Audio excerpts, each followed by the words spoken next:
নমস্কাৰ, নাট ট্ৰেডিং একাডেমীলৈ আপোনালোকক স্বাগতম জনাইছোঁ। ট্ৰেডিং কৰি ভাগৰি পৰিছে নহয়নে? প্ৰতিদিনে ভাবিছিল আজি লাভ হ'ব, কিন্তু দিনটোৰ শেষত সেই একে ৰেড স্ক্ৰীন আৰু লছ। বিশেষকৈ ফিউচাৰ এণ্ড অপশ্যনে আপোনালোকক আমনি কৰি পেলাইছে। মই আপোনাক কোনো আলাদিনৰ চাকি নিদিওঁ, কিন্তু এটা কথা কম, মাত্ৰ এমাহ মোৰ এই 30 দিনৰ চেলেঞ্জটোৰ মনোযোগেৰে চাওক। মোৰ এই চেলেঞ্জটোৱে সঁচাকৈ কাম কৰে নে নাই আপুনি নিজেই বুজি পাব। হয়, মোৰ ইয়াত আপুনি দৈনিক ট্ৰেড কৰাৰ উত্তেজনা নাপাব, কাৰণ মই জুৱা খেলাত বিশ্বাস নকৰোঁ। কিন্তু মোৰ এমাহৰ শেষত যেতিয়া মোৰ PNL ৰিপৰ্টখন আপোনালোকৰ সন্মুখত খুলি দিম, আপুনি নিজেই দেখিব যে দিনটোৰ শেষত নহ'লেও মাহৰ শেষত আমি প্ৰফিটতেই আছোঁ। এই যাত্ৰাটোত সংগী হ'বলৈ চেনেলটোত এতিয়া ছাবস্ক্ৰাইব কৰি লওক, যাতে পিছলৈ আপোনালোকে ভালকৈ ডেইলিৰ চেলেঞ্জ ডেইলি দেখিবলৈ পায়। তে পলম নকৰি আমি ভিডিঅ'টো আৰম্ভ কৰোঁ। ডিটেইলছ চাওঁ, কেনেকৈ ক'ত কি কৰিলোঁ বা কৰিম আজিৰ দিনটোত, এণ্ট্ৰি ক'ত হ'ব, এক্সিট ক'ত হ'ব। মই এণ্ট্ৰিবোৰ আৰম্ভ কৰিছোঁ, আপোনালোকে দেখিছে ইয়াতে এণ্ট্ৰি লেভেল ড্ৰ কৰিছোঁ। এইটো এণ্ট্ৰি আমাৰ হ'ব আজি এইটো লেভেলটো দেখিলে মই দুখন চাৰ্ট লগাইছোঁ, এখন হ'লে 15 মিনিটৰ আৰু এখন 5 মিনিটৰ। এণ্ট্ৰি বুলি যিটো লিখি ব্লু লাইন টানিলোঁ, ইয়াতে এণ্ট্ৰি হ'ব। অলৰেডি এণ্ট্ৰি ইয়াত হৈছে। এতিয়া ষ্টপ লছটো দেখুৱাম, ষ্টপ লছ ক'ত ৰাখিব লাগিব। তাৰপিছত আমি টাৰ্গেট ক'লৈকে হ'ব।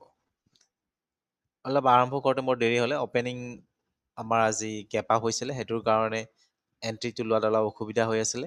যে কি কাৰণত কেনেকৈ হয় ডিটেইলছ আপোনালোকে জানিব। এতিয়া চাওক, এইটো প্ৰেষ্টিজ ষ্টক। আমি ফিউচাৰ অপশ্যনত কাম নকৰোঁ, আমি ষ্টকত কাম কৰিম। এটা ষ্টকত 1 মান্থ কৰিম আৰু তাতে আমি কিমান প্ৰফিট কিমান লৈছে আমি দেখিম।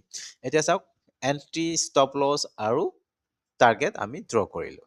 এতিয়া চাওক, টাৰ্গেট ক'লৈ হ'ব, ক'লৈ গৈছে 1618 ওপৰত আমি টাৰ্গেট ৰাখিছোঁ। এণ্ট্ৰি আছিলে 15,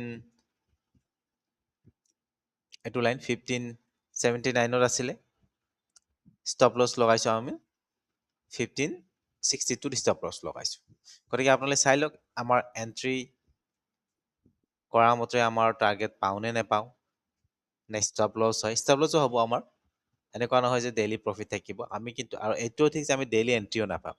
যেনেকৈ ফিউচাৰৰ অপশ্যনত আমি FNত আমি ডেইলি এণ্ট্ৰি কৰোঁ, ডেইলি এক্সিট কৰোঁ, ভালে কিবা কৰোঁ এণ্ট্ৰি এক্সিট, যাৰ ফলত আমাৰ বহুত ব্ৰকেজো যায়, লছ হয়। কিন্তু ইয়াত তেনেকুৱা নহয়, আপুনি মাহৰ শেষত এটা ফিক্স প্ৰফিট আপোনাৰ থাকিবই। আপোনালোকে সেইবোৰ দেখিব, ডেইলি চাব। মাহৰ শেষত আপুনি নিজে গম পাব যে আপোনাৰ প্ৰফিট থাকিব নে নাই এনেকৈ কাম কৰিলে, য'ত আপোনাৰ ৰিস্ক নাথাকে। খুব শান্তিৰে আপুনি বহি দিনটো ধুনীয়াকৈ ৱেইট কৰি এণ্ট্ৰি এক্সিট কৰিব পাৰে। এতিয়া চাওক, আমাৰ এণ্ট্ৰি লেভেলটো এইটোৱে। আমাৰ ষ্টপ লছৰ SLটো আমি তলত লগাই দিছোঁ আৰু আমাৰ টাৰ্গেট 30 পইণ্টৰ থাকিব ওপৰলৈকে।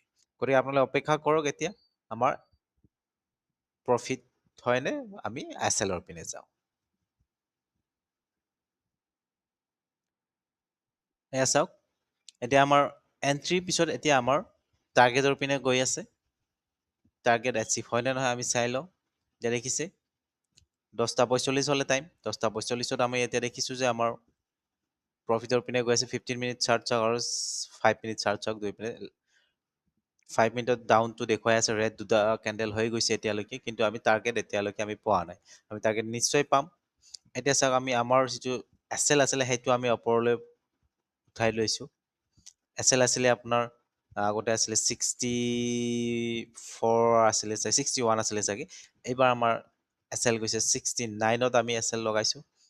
আমাৰ SLটো কমি গ'লে, সময় যোৱাৰ লগে লগে আমি SL কমাম। পিছলৈ আমি ভালকৈ জানিম কেনেকৈ কি কৰিলোঁ। গতিকে চাই লওক, আমি এণ্ট্ৰি আৰু টাৰ্গেট, এণ্ট্ৰিটো পাই গৈছোঁ। এতিয়া টাৰ্গেট পাওঁ নে নাপাওঁ।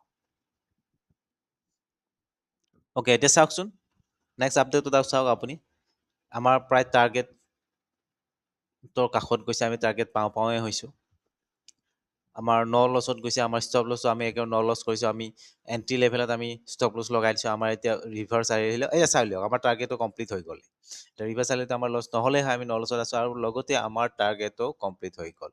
গতিকে চাওক কিমান সুন্দৰ হৈছে ষ্টকত কাম কৰিলে সুন্দৰকৈ আপুনি বিনা টেনশ্যনত আপুনি বহি থাকি ধুনীয়াকৈ টেনশ্যন ফ্ৰী হয় আপুনি কামবিলাক কৰিব পাৰে কিন্তু FN-ত কৰিলে তেনেকুৱা নহয় আপোনালোকে খুব টেনশ্যনত থাকিব লাগে ভালকৈ চাই থাকিব লাগিব ৱেইট কৰি থাকিব লাগিব এক্সিট এণ্ট্ৰি খুব স্পীডত হয় কেতিয়াবা এক্সিট এণ্ট্ৰি কৰোঁতে বহুত লছ হয় আপুনি যিবিলাক কৰিছে ভালকৈ জানে গতিকে ষ্টকত তেনেকুৱা প্ৰব্লেম নাই গতিকে আমি আজি 30 পইণ্টৰ টাৰ্গেট এচিভ কৰিলোঁ আপোনালোকে বুজি পালে ফাৰ্ষ্ট ডে আমাৰ চেলেঞ্জ কমপ্লিট হৈ গ'ল এতিয়া নেক্সট ডে 2 তাৰিখ 7 মাহ 2026 কৰিম অৰ্থাৎ অহাকালি 2 জুলাইত আমাৰ নেক্সট ট্ৰেডিং ছেশ্যন আমি আৰম্ভ কৰিম গতিকে নেক্সটলৈ আপোনালোকে চাই থাকিব এই গোটেইখিনি যেতিয়া আমাৰ 30 ডেজ কমপ্লিট হ'ব মাহৰ শেষত আমি গোটেইকেইটা এনালাইজ কৰিম আৰু কিমান আমাৰ প্ৰফিট আহিলে কেইটা দিন আমাৰ ষ্টপ লছ গ'লে কেইটা দিন আমি এণ্ট্ৰি পালোঁ গোটেইখিনি আমি চাম এইখন এতিয়া চাওক এটা টাইম হৈছে 11:30 নহওঁতে আমাৰ টাৰ্গেট কমপ্লিট হ'ল হয়তো দিনটোত এইটো আমাৰ চোৱাৰ কাৰণে আপোনালোকক ধন্যবাদ জনালোঁ Thank you for watching Nath Trading Academy.